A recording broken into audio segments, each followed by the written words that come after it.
দার্জিলিং নামটা শুনলেই কেমন যেন নস্টালজিয়া অনুভব হয়, কি তাই না? আজকের দিনে অফবিট কালচার বেড়েছে ঠিকই, তবে তার জন্য পাহাড়ের রানী তার জৌলুস কিছু মাত্র হারায়নি।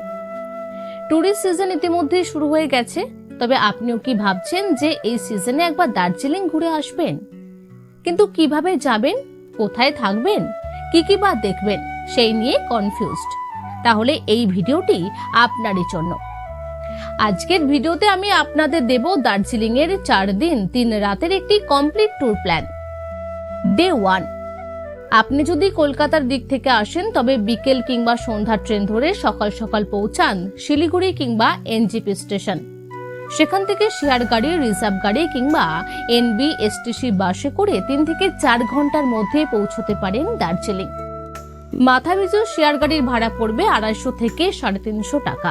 আপনি যদি রিজার্ভ গাড়ি করেন সেক্ষেত্রে ভাড়া পড়বে 2500 থেকে 3500 টাকা। এছাড়াও আপনি পাবলিক বাসে করে যান সেক্ষেত্রে ভাড়া 106 থেকে 130 টাকা। এরপর দার্জিলিং পৌঁছে হোটেলে চেক ইন করে নিন।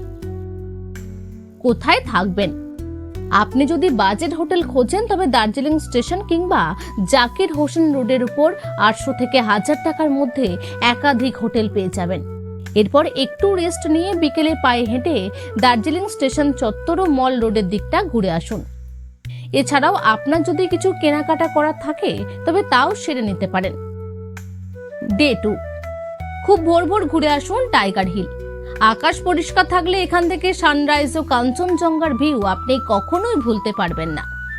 এরপর সকালে ব্রেকফাস্ট সেরে চলে যান বাতাসিয়া লুপ ও ঘুম মোনাস্ট্রি। এরপর চলে যান রক গার্ডেন, গঙ্গা মায়া পার্ক ও হ্যাপি ভ্যালি টি গার্ডেন। বিকেলে হোটেলে ফিরে একটু রেস্ট নিয়ে ঘুরে আসুন মল রোডের দিকটা। ডে 3, সকাল সকাল পায়ে হেঁটে ঘুরে আসুন অবজারভেটরি হিল। আকাশ পরিষ্কার থাকলে এখান থেকেও অপূর্ব কাঞ্চনজঙ্ঘার ভিউ পাবেন। এরপর সেখান থেকে চলে যান মল রোড কিংবা আপনারা দার্জিলিং স্টেশনের দিকটাও যেতে পারেন। দার্জিলিং এ প্রকৃত স্বাদ যদি নিতে চান তবে অবশ্যই শহরটাকে পায়ে হেঁটে কিছুটা দেখুন। এরপর হোটেলে ফিরে ব্রেকফাস্ট করে চলে যান দার্জিলিং জু। এখানে আপনি কিছু খুবই রেয়ার পশু দেখবেন, যেমন রেড পান্ডা, স্নো লেপার্ড ইত্যাদি। মনে রাখবেন এই জু সোমবার বন্ধ থাকে। এরপর সেখান থেকে চলে যান হিমালয়ান মাউন্টেনিয়ারিং ইনস্টিটিউট। এরপরের গন্তব্য জাপানের স্পেস প্যাগোডা। এছাড়াও আপনি চাইলে রোপওয়ে রাইডও করতে পারেন। ডে 4, আজ ফেরার পালা। সকাল সকাল হোটেলে চেক আউট করে বেরিয়ে পড়ুন মিরিকের উদ্দেশ্যে। মিরিক পৌঁছে আপনি লেকের ধারের পাইন বনে কিছুটা সময় কাটান। আপনি চাইলে লেকে বোটিংও করতে পারেন।